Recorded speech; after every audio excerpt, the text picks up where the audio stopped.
Jesus is not a namby-pamby, okay? We get this idea of sort of this hallmark Jesus, right? All lamb, right? But no lion. But see, there's a balance. He's a lion and a lamb, or a lamb and a lion. There's this balance, depending on the context of who he's dealing with. Now, we've seen that Jesus did get quite physical when he cleansed the temple with righteous indignation over the crooked commerce that had infected the ministry there. So he did it once at the beginning of his earthly ministry, and then in Passion Week, he went in and cleansed it again. And so Luke 19, verses 45 and 46, mention that. He often didn't mince words talking about Jesus when it came to calling out the religious hypocrites of his day, casting many woes upon them, right? Calling them blind guides, stating that their converts, right, the converts of the scribes, are twice the sons of hell as they are. Even within his own ranks, he affirmed that it would have been better had his ultimate betrayer, Judas, never been born. And again, even speaking to the church in Revelation 3, to the church in Sardis, he said, I know your works, that you have a name, that you are alive, but you are dead, right? So Jesus, he's not namby-pamby. Conversely, he doesn't mince words. He calls it like it is, you know? And I think we just need to remember that, and we're going to be that understanding ought to be revived tonight in the material that we're going to cover when we're talking about the day of argument. That's basically the topic that I've been assigned here in the Passion Week studies. So when we have this passive Jesus misconceptions in our head, right? We got a passive Jesus misconception in our head, then we might think, well, we're being Christ-like, quote unquote, when some atheist or scoffer or blasphemer comes our way and starts sort of hurling their arguments at us or whatever, that somehow we're supposed to turn the other cheek and just lay over and let that take place. And with confidence, I can tell you this, that the Apostle Paul would say, perish the thought. As he stated in 2 Corinthians verses 4 and 5, we need to pick up our spiritual guns if we feel led to in certain context, right? We got to pick our battles wisely. But more often than we do, probably, we need to do this. We need to destroy arguments and every lofty opinion raised against the knowledge of God, and to take every thought captive to obey Christ, because the weapons of our warfare are not of the flesh, but have divine power to destroy strongholds. So I kind of reversed the order there, but you get the point. Paul would say, perish the thought. Paul was not a namby-pamby Christian because Jesus is not a namby-pamby Christ. That's what it boils down to. And this isn't my opinion. We're going to go through text that expresses that tonight. Again, we're talking about the day of argument, sort of in this Passion Week topical presentation. So Jesus basically versus the self-righteous religious hypocrites of his day.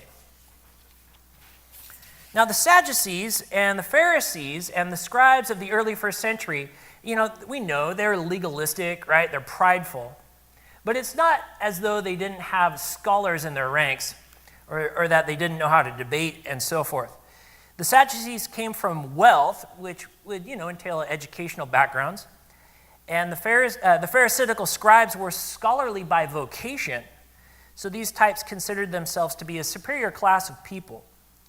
And they no doubt had arguments about the finer points of the law and about genealogies and stuff, right? Paul is calling that out, like, knock that off. In the New Testament, he says. That's a paraphrase. That's my paraphrase, but knock it off.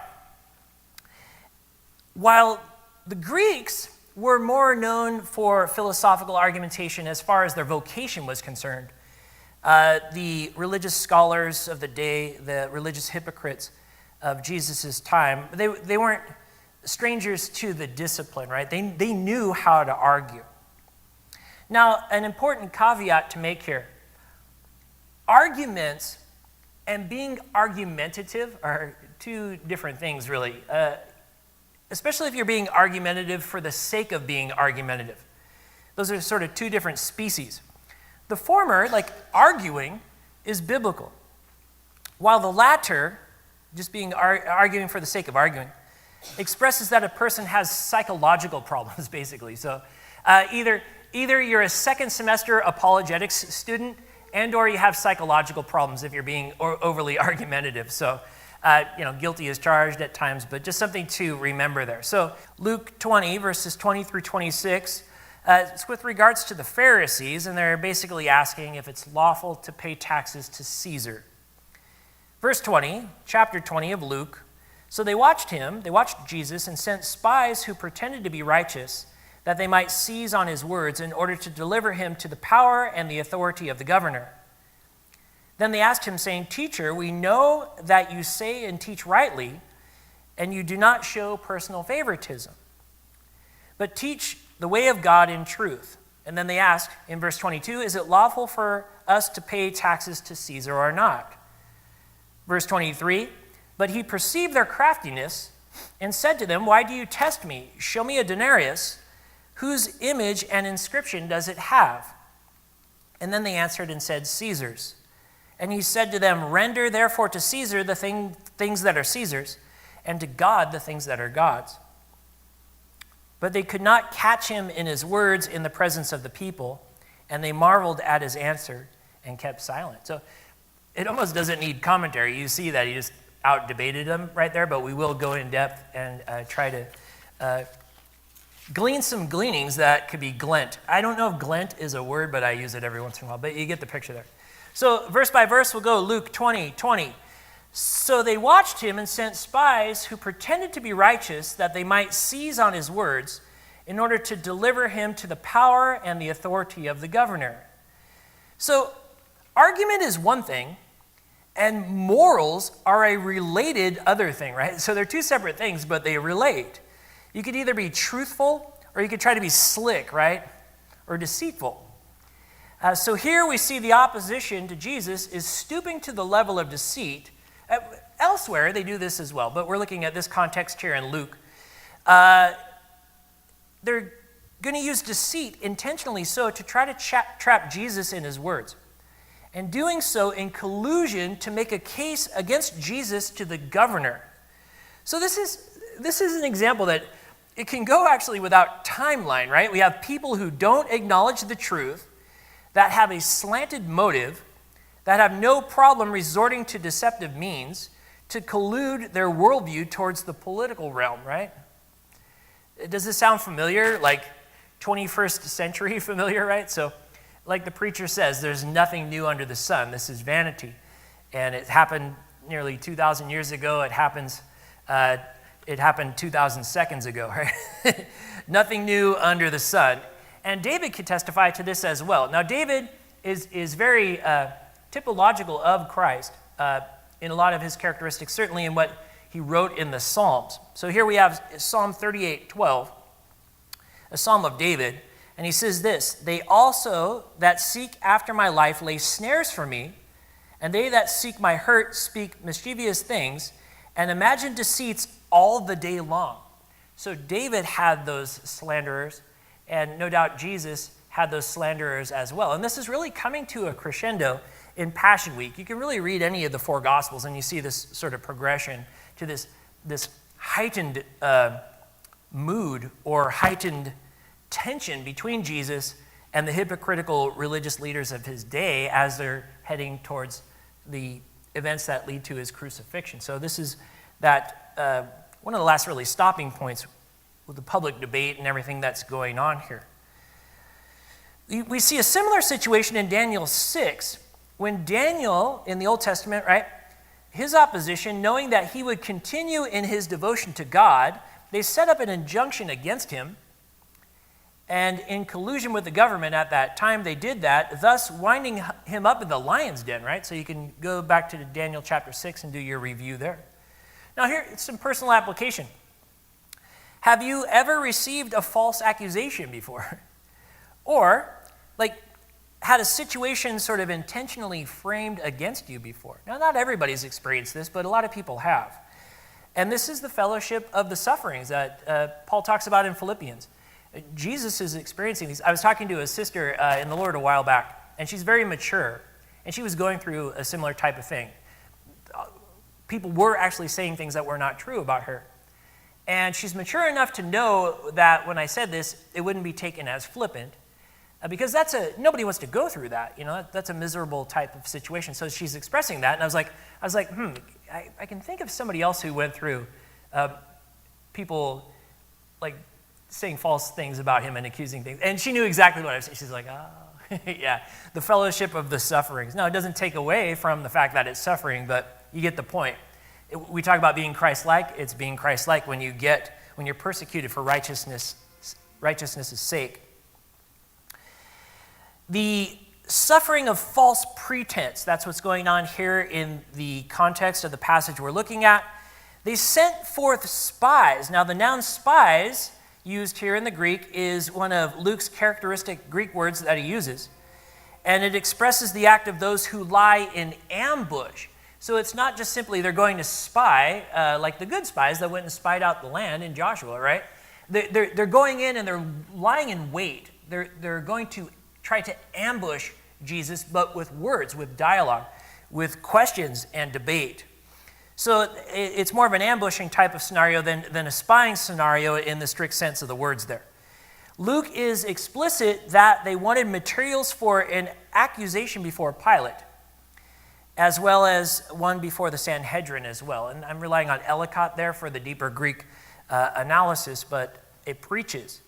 Continuing with that analysis, thus to catch him, the Greek there is to lay hold of, take hold of, or seize, and in this context, no doubt it's attempted with hostile intent. So that's the context here. That's the deeper meaning of the words and the phraseology that's being used by Luke. A personal observation that's just clear from the text, they were intentionally falsely going to present themselves as just men. Like it's kind of like weird, right? They were going to lie about not lying. So you see the sort of immoral underpinnings of the argument that they're going to present to Jesus. With such premeditated inconsistencies in their morals, do you think that their approach to arguing with Jesus might be fraught with inconsistencies as well? So that's where this is headed. Do you think since Jesus is like omniscient and all, he might already know this going into these debates? So the debates are stacked in Jesus' favor. And we will see that come to fruition here as we go further through the text. Luke 20, 21, and 22. Then they asked him, saying, "Teacher, we know that you say and teach rightly, and you do not show personal favoritism, but teach the way of God in truth." And then they ask, "Is it lawful for us to pay taxes to Caesar or not?" Now, I read that kind of straightforward on purpose because let's do sort of some thought experimentation together. Now, unfortunately, we don't have like a videotape of these debates as they took place, but we can use our imagination. Do you think there might have been a false tone when they set that up, right? So verse 21, "Teacher, we know that you teach rightly," right? Now, I'm going to reference Saturday Night Live. There's probably worse references that a pastor could make, so I don't feel so bad. But years ago, when it was pretty good, there was this guy, John Lovitz, and he was pretty funny. And he's kind of silly looking, and he's aware about that, So he did this character on Saturday Night Live called Tommy Flanagan, and he was supposedly the president of the Liars Anonymous Club. But the skit was he hadn't quite fully gotten to that place of recovery yet, even though he's the president of the club. So he'd be telling a story, and he'd be like, "Yeah, I was out and about at that event with my wife. Morgan Fairchild. Yeah, that's it," right? And he would kind of roll his head back, and Morgan Fairchild was this attractive actress at the time, well known, and he'd say, "Oh, that's the ticket? Yeah, me and Morgan," right? With that tone, that false tone. Now, he would exaggerate it, but that tone is there. So I'm wondering, if they had that sort of snarky, baited question type of tone when they were dialoguing with Jesus. Just some food for thought there.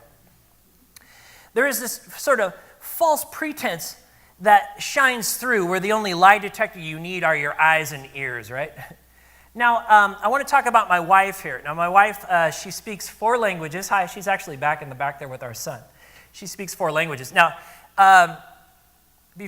when we were getting to know one another, I came to some factual knowledge that really sort of turned me towards, getting a ring and proposing. So the factual knowledge I came it came to my understanding or my knowledge that Amina owned 10,000 bees. 10,000 bees.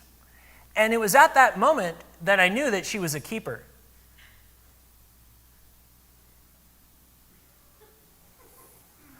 So she speaks 4 languages: Lubwisi, Swahili, English, and Luganda. Is that it, honey?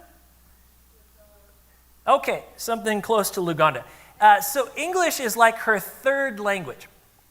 Now she speaks English very well, but since it's not her heart language, Lubwisi is her heart language, she will kind of misplace synonyms now and then. So I'm not going to give you a whole lot of examples because she's back there, and I'm within sort of a Bible shot. She can take me out with a good aim from back there. But she'll misplace synonyms now and then, or she'll pronounce words in a way that are cute. So like the word hoodie. I think the double O in the village on the border of Uganda and the Democratic Republic of the Congo, the double O is a little higher or something, So the way that she says hoodie, I'm not going to try to do it. But it's very cute, So what I'll do sometimes is I'll grab a sweatshirt with a hood and I'll say, honey, what do you call this kind of sweatshirt again? And she'll say, oh, you call it a, right? She can tell I'm baiting her with that question, and she goes, no, I'm not going to say it. And that's just from almost 3 years. We're coming up on 3 years of marriage. So being around the block of the house there, she knows when I'm asking a baited question, like with a false pretense, right? So again, knowing that Jesus is omniscient, right? Having been around the block since before time began, maybe he knows if there's a baited question coming his way. So now they're going to try to trap him so they can accuse him of sedition or of rebellion against Rome and turn him over to the governor. So this is just commentary on this passage. We're not moving forward. We're going to do some analysis here. So in other words, they're saying, well, cynically kind of patronizing him. They're saying, we know you're no respecter of persons, that you're a straight shooter, Jesus. We know this, and we know that you don't bow to any man. So we know you're going to tell the truth. You speak the truth. Therefore, is it lawful to give taxes to Caesar or not? So they're trying to put him in a dilemma. David Gusick summarizes the dilemma very concisely and succinctly. So I'm going to quote him here. Jesus' dilemma with this question was simple. If he said that taxes should be paid, he could be accused of denying the sovereignty of God over Israel, making himself unpopular with the Jewish people, like in general, not just with the Pharisees. He was already unpopular with them. If he said that taxes should not be paid, he made himself as an enemy of Rome. So they know what they're doing. They're asking him this question to try to put him in this dilemma. So he sensed their duplicity and basically said, show me a coin. And from the text directly, Luke 20, verses 23 and 24, but he, Jesus, perceived their craftiness and said to them, why do you test me? Show me a denarius. Whose image and inscription does it have? That's what he's asking them. Show me the coin. Whose image and inscription is on the coin? Now, Jesus, if you're wondering if he's familiar with a dilemma, go on your own time and look at the beginning of Luke chapter 20 when they're dialoguing, he and the Pharisees, and they ask him, by what authority are you doing all these things? And he says, well, by what authority was John's baptism, right? So he puts them in a dilemma. So Jesus is familiar. So I wouldn't say like a dilemma is necessarily a dirty trick. But in a debate, if somebody puts out a dilemma and then somebody gives a good answer to that dilemma, it's like scoring a touchdown. It's a big point scoring kind of thing there as far as rhetoric and debate is concerned. So I want to tell you another story about my wife, the master of creating a dilemma. One of her favorite perks is she loves to get her hair done, and I love it when she does get it done. And we go to this place right up off Sierra this way. You can steer clear of that gang of pigeons, and you just go north on Sierra, and you go to this place called Totally Blessed. And she got her hair straightened a while ago, and she knows that's one of my favorite ways that she can have her hair, and I did sufficiently compliment her on it as well. So about 4 or 5 days after she had gotten her hair done, we're just relaxing, and kind of out of the blue, she says, Simon, You haven't touched my hair since I had it done.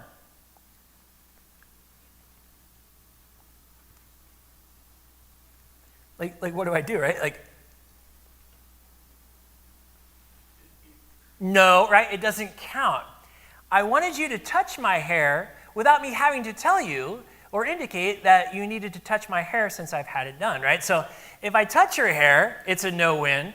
If I don't touch her hair, I'm still guilty of not touching her hair. So an expert dilemma. Now, at the end of the study, I'll tell you, I did the best I could at splitting the dilemma. But you see, it's one of those kind of situations. It's like, not so good if you do, not so good if you don't. The dilemma.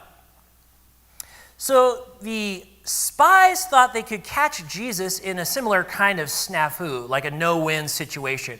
Now, Valdez is going to unpack the philosophy of it here. The Pharisees and the religious Jews were constantly plotting and scheming to come up with arguments that would trap Jesus. So it's become their job or obsession, right? They're looking at their books going, well, we can try this argument, we can try that argument. And there's a book by Geisler and Zuckeran, The Apologetics of Jesus, and there's a chapter in there that goes through all of the philosophical debates that he had. But we're just working on the dilemma tonight. So this is known in philosophy as a dilemma. The argument presents two alternatives as if they were the only options, and responding with either option gets you in trouble. That is why it's often referred to as being trapped in the horns of a dilemma. They tried numerous times throughout Jesus' ministry, but were always unsuccessful due to his mastery of logic and divine wisdom. Again, they were always unsuccessful due to Jesus' mastery of logic and his divine wisdom. And I'm going to share a quote at the end of the study, or towards the end of the study, by Dallas Willard, talking about how, even though this is pretty explicit in Scripture, the way that Jesus does this, it can be sort of on the cusp in the church for some reason. Almost like we're in denial kind of about it. So I'll get to that later. Luke 20, verse 22, again, they ask, is it lawful for us to pay taxes to Caesar or not? Verse 23 and 24, but he perceived their craftiness and said to them, why do you test me? Show me a denarius. Whose inscription does it have? And they answered and said, Caesar's. And he said to them in verse 25, splitting the horns of the dilemma, render therefore to Caesar the things that are Caesar's, and to God the things that are God's. So he split the horns of the dilemma. He didn't go for A, and he didn't get in trouble for going for B.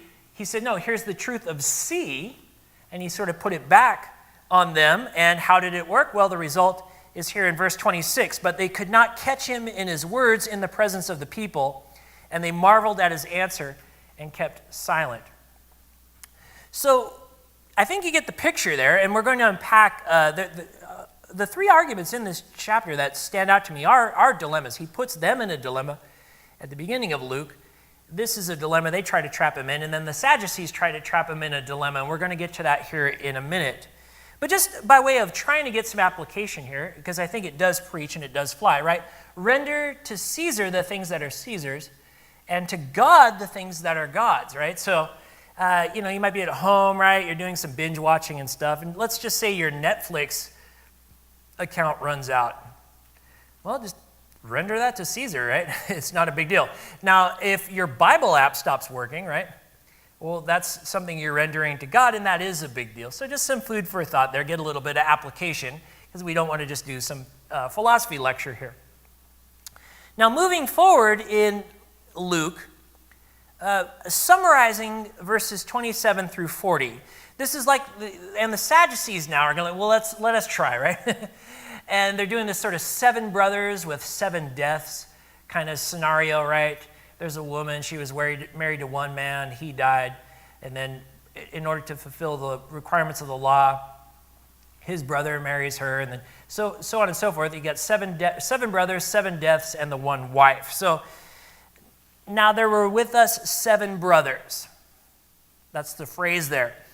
The Sadducees asked Jesus a hypothetical and ridiculous question, hoping to show that the idea of the resurrection is nonsense. So the Sadducees don't believe in the resurrection, And they know that Jesus does, that he teaches that. So they're trying to trap him in this dilemma, this sort of complex question in the form of a dilemma.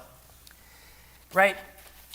She's married to these 7 guys that progressively died, but right, if they're all going to be alive in the afterlife, who's she married to? That's the summarization of the dilemma there. Again, Guzik, he says, based on Deuteronomy 25, 5 through 10, if a married man died childless, it was his brother's responsibility to marry and impregnate his brother's widow, and then count the child as the deceased husband's descendant. The Pharisees imagined elaborate circumstances along these lines and raised the question, therefore, in the resurrection, whose wife of the 7 will she be? The Sadducees were trying to prove Jesus false in his belief in life after death. As Josephus tells us, the doctrine of the Sadducees is this, that souls die with the bodies. They didn't believe in a resurrection. They didn't believe in the afterlife. Their destructive dilemma against Jesus' belief in the afterlife runs like this. If X, so this is philosophy, but this is Jesus philosophizing, so stay tuned. If X being that the dead will one day rise, then the woman will either A, be married to all 7 when she resurrects, or B, she will only remain married to one of the 7 when she resurrects. A is false because a woman married to all 7 brothers would violate marriage as a monogamous institution. And B is false because it would be totally arbitrary for the woman to remain married to only one of her 7 husbands. So that's what's going on. The Sadducees, that's very complex, right? But that's the mentality of the Sadducees. And they're thinking, we've got him. We're going to trap him with this argument. It's very complex. It's a dilemma. And we're going to see what Jesus does. But so since A and B are both false, X, that is Jesus' belief that the dead will rise, would also be false. The Sadducees knew that if Jesus answered with either A or B, then his credibility as a rabbi would be left bleeding and twitching for all to see. There seemed to be no way out. And again, I think this is Valdez's analysis, but it flies. So here's how Jesus splits the horns of the dilemma. He says, for in the resurrection, they neither marry nor are given in marriage, but are like the angels in heaven. So Jesus instantly dismantles the Sadducees' trap. He exposes a hidden assumption of their argument, their false assumption that resurrected people will still be married. That was their assumption. Since the resurrected will neither marry nor are given in marriage, there is no need to worry about whom the widow will call sweetheart in the afterlife. It's a non-issue, right? Jesus just removed the issue altogether. Jesus articulates a third thing, as it might be called in philosophy. So it's not the false A or the false B, but it's the true C that he puts out. Having exposed the fallacy of the Sadducees and their anti-life after death argument, Jesus sets forth his own pro-life after death argument. So he just starts schooling them. Now, I think we need to kind of jump over to Matthew 22, I think is the parallel passage there, but same story here. So he said to them, and as for the resurrection of the dead, have you not read what was said to you by God? I am the God of Abraham and the God of Isaac and the God of Jacob. He is not the God of the dead, but of the living. So Jesus recalls a well-known scene from the book of Exodus, where God tells Moses that he is the God of 3 men whose hearts had long stopped beating. How does this support Jesus' belief that physical death is not the terminus of human existence? In short, if the God of the living is the present tense God of Abraham, Isaac, and Jacob, even in that time of Moses, then they must still, in some sense, be alive, right? Those patriarchs. That's an argument for life after death by Christ on the day of argument. So again, he's not an intellectual namby-pamby. That's like the point, referencing back to the front end of the discussion. And here's that quote by Dallas Willard I was alluding to earlier. Now, Dallas Willard, he died a few years ago, a very prominent philosopher in Christianity. Willard said this: there is in our culture an uneasy relation between Jesus and intelligence. And I've actually heard Christians respond to my statement that Jesus is the most intelligent man who ever lived by saying that that's an oxymoron, like that's some kind of contradiction. Willard continues, he says, today we automatically position Jesus away from or even in opposition to the intellect and the intellectual life. Almost no one would consider him to be a thinker addressing the same issues as, say, Aristotle, Immanuel Kant, Heidegger, or Wittgenstein, and doing so with the same logical method. But the scriptures themselves, they prove otherwise. That's close quote, and I'm saying the scriptures prove otherwise, that Jesus was a debater. He was very philosophical, very rhetorical, he had infinite knowledge, or access to infinite knowledge, even in his human nature. So he's greater than any of these philosophers, all philosophers who ever have lived, right? That's the whole point of S.M. Lockridge's sermon, right? That one that's set to sermon jams and has been so famous for so long, that he's the loftiest concept in all of philosophy and all of literature. It's Jesus. So to be Christ-like would be to be able to split the horns of the dilemma. So I'm going to reference now a dilemma that actually has ancient roots from the time of ancient philosophy. And this would be kind of along the lines of something we would talk about in our philosophy class, which we are now finishing up via distance learning for obvious reasons. And we haven't covered it in philosophy class, and I know those guys are tuning in to this session. So to be Christ-like would be to be able to split the horns of a dilemma. So as you know, the Froude dilemma asks something along the lines of this. So there was a philosopher in ancient times, Froude, and he put forth this dilemma. He was thinking it through. He says, wow, here are these two horns of this dilemma. If you're going to believe in God, you have to respond to this. So the question is essentially this: is the good good because God approves it? So we have a good standard. So is that standard good because God approves it? Or does God approve it because it's good? Now, the theist doesn't want to say that the good is good simply because God happens to approve of it, since this makes morality arbitrary. So that would be horn A. Nor does the theist want to say that God approves the good because it is in fact good, since this seems to entail the existence of standards of goodness outside of God. So call this horn B. And we can't have that. Can't have like some dual sort of infinite standard of good out there in the ether that God kind of goes, yeah, I just approve of that. So the theist tries to split the horns of the dilemma by saying that God is necessarily good and that the source and standard of the good is God's very nature. So on the one hand, this avoids horn B, since goodness, rather than existing outside of God, is a characteristic of God's very nature, like an essential characteristic. And good, in fact, depends on him for its existence.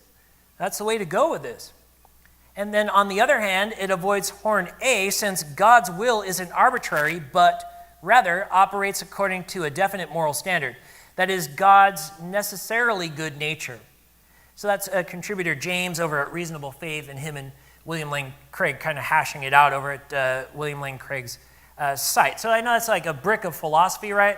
Like I say in the philosophy class, I say like vinegar to the eyes and gravel to the teeth. Such is philosophy from time to time. But that Jesus does it. He does philosophy. He split the horns of the dilemma. We can split the horns of the Froude dilemma, and it's important stuff. That's the point. Shifting gears, but still in the same gearbox, King Solomon, right, the second smartest guy in the world, of world history, he literally ordered a splitting of a baby, right?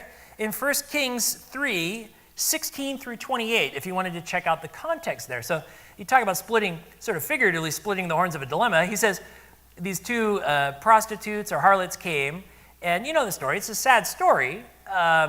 They each had a child. One of their children died, and there was a living child. And supposedly the one that was overseeing that child, had stolen it from the other woman, and they're debating over who had this child. Now, tragic situation, but they bring it before Solomon. Now, Solomon had prayed for wisdom, and God gave him wisdom. And so he's exercising it here. He says, well, pull out a sword and just cut the kid in half, and I'll split him evenly to you both. Now, why would Solomon give such an outrageous command? Did he really intend to cut a baby in half with a sword? The text is clear that Solomon's intention was to discover the truth. He did so by watching the responses of the two women and relying on the maternal instincts of the true mother. So we have Solomon, and insofar as his wisdom is concerned, it's typological of Christ as well. So you have the second smartest man in the world, King Solomon, going for a literal split there. Wow. But to draw out the moral character of the true mother. Like King Solomon, Jesus is not a namby-pamby. Finishing out the chapter, Luke 20, verses 45 through 47, then, in the hearing of all the people, he said to his disciples, "Beware of the scribes who desire to go around in long robes, love greetings in the marketplaces, the best seats in the synagogues, and the best places at feasts, who devour widows' houses and for a pretense make long prayers. These will receive a greater condemnation." Right? So you can just kind of paraphrase this and put it into modern times, right? Beware of the liberal PhD scholar head of fill-in-the-blank department at fill-in-the-blank Ivy League or elite school, right? And they go around from conference to conference, and they get a lot of praises, right, for just waxing every other doctrine in the world contrary to Christianity, right? And I don't know if they're wearing long robes, but they might as well be. And they love those greetings, right, at their atheist conventions and things like that. And they have the best seats in the conference there or at the dinner, right? The, whatever pro-Planned Parenthood dinner. They love that pomp and circumstance of those events. And they devour widows' houses. They devour unborn children. And for a pretense, they ramble on and give bad arguments, and they will receive a greater condemnation. So, that's more like second opinions, like chapter 2 there, but it's a paraphrase of that, and it flies. That's what's going on. There can be a pretense in godless knowledge. Okay?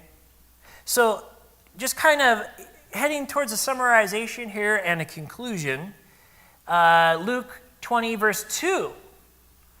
When the Pharisees challenged Jesus and said to him, "Tell us, by what authority do you do these things?" And in the context there, Jesus put them in a dilemma about John's baptism, right?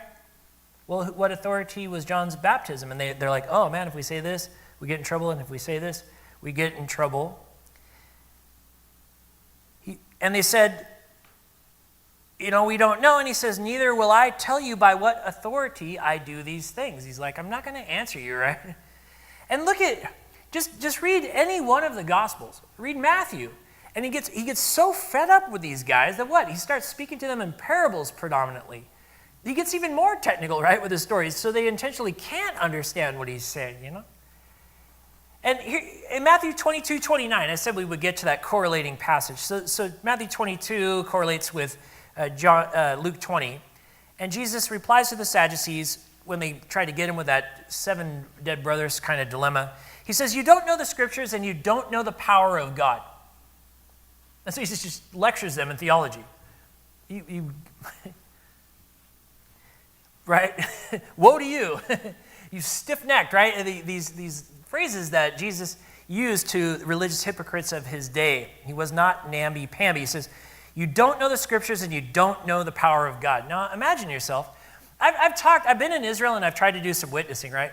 And I talked to this one guy. He was sort of like a modern day scribe, And I'm like, "Hey, what about Isaiah 53? And he's just like, "Yeah, Gentile, right? You think you know, right?" And he's got this library of books behind him, That's right. And it would have been safe to say you don't know the scriptures. You don't know the power of God, even though he's sitting on all these ancient texts right behind him. God, in human form, can out-debate them all. And that's the day of argument. He could out-debate them all day long. So the point here in sort of application and conclusion, when challenged, you don't have to back down. Now, you want to be wise. You want to pick your battles, especially on the internet and stuff like that. But if somebody engages you or challenges, I remember it was kind of cool. I'll tell a little story and then I'll sort of wrap it up.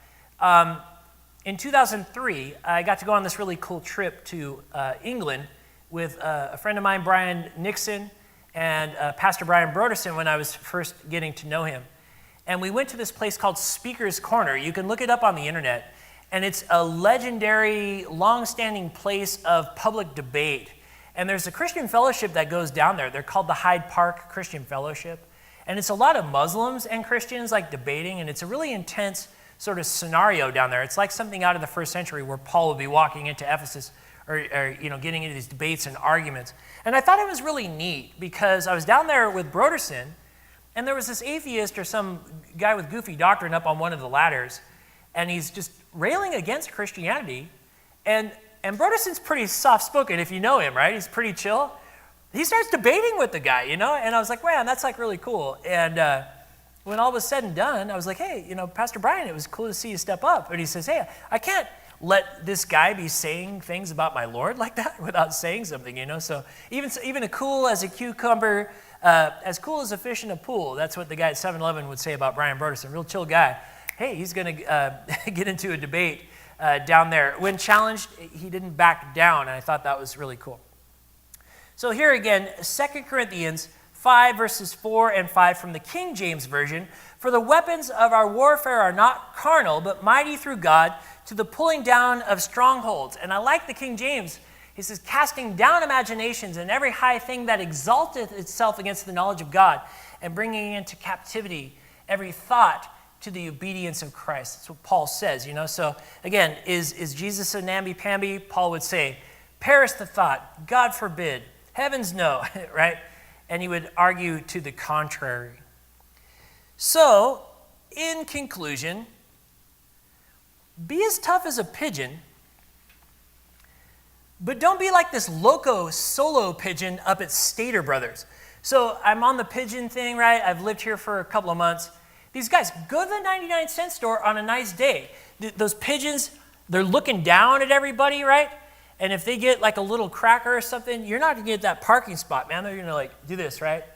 But they're pretty organized. They're pretty, what do you call it? Just sort of astute in the way that they stare you down and back you down while they're eating their seed, right? So I'm thinking about these guys, and I'm over at Stater Brothers, right? This one right around the corner on Sierra one day. And this solo pigeon, right? He's like smoking fennel seed or something behind Stater Brothers.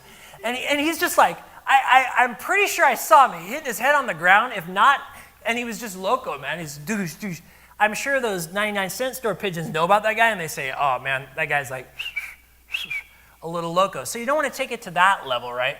You don't want to be harsh. You don't want to come across as crazy or just psycho or weird or anything like that. So don't be like the Stater Brothers pigeon. Be like a 99-cent store pigeon, or at least like me, a guy that's 49 years old that guys half my age at least have to put up their guard down at the gym because they know I can kind of get a shot in or two, right? You want to be at least kind of tough when it comes to defending your faith. So a good balance, right?